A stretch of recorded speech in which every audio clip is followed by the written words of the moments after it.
I've heard a lot of women going through the menopausal experience will tell me like, oh my God, my libido went through the roof. Now, and I know a lot of women that are like, I could not interested at all. So I want to know, like, primally, I don't think we're designed to just lose our libido into those postmenopausal years. But if we lose testosterone, are there other hormones that kick in that give us that libido?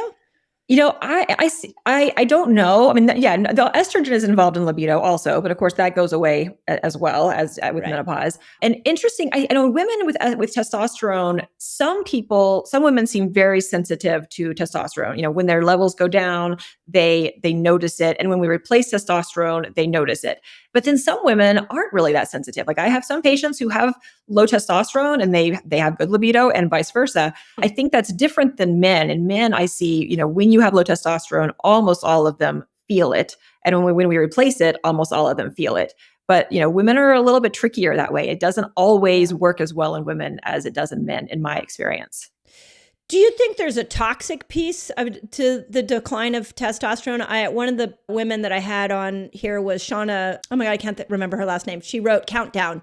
Amazing book. She's a researcher about how just in general as the human population, our testosterone levels are going down. And she specifically equated it to phthalates high in our system. Is there a toxic piece to the changes in testosterone from the lens you look at this?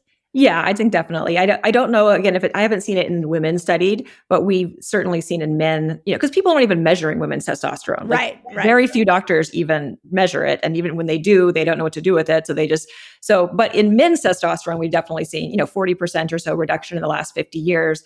And I think part of it is environmental. So I think it's part of it's toxins, like you said. And then the other part is lifestyle. We're bigger, we're lifting less, we're outside less, we're stressed out more. So I think it's both of those things. And it makes sense that if it's affecting men that way, it probably is women, but I don't know.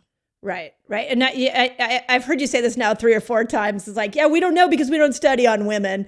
Who needs to know about women? They're right, fine. Exactly. Oh my God. I just had Lisa Mosconi on the podcast, and we talked about some of the research she's doing. And she was even talking about how difficult it's been to get her research published in journals because they tell her she's too niched. And she's like, oh, I'm studying 50% of the population and that's too niched. It's so crazy. Yeah, I was trying to get into a study. There was a growth hormone study that was going on. It was like the Trim X, like the next phase of that. And I was talking to the researchers, and they were like, "Oh, you're a good candidate, but but you're a woman, and you're a premenopausal, because I'm still premenopausal." They're like, "Yeah, we're not going to deal with all those hormones, so we're not taking any women, unless they're menopausal." And I was like, "Yeah, that's kind of like that's what a lot of people think as they're doing research. The hormones are so complicated that they don't want to have to deal with them or control for them or whatever, and so they just don't include us." It's so crazy. I hope I live to see the day that all changes. So it's so crazy. I know.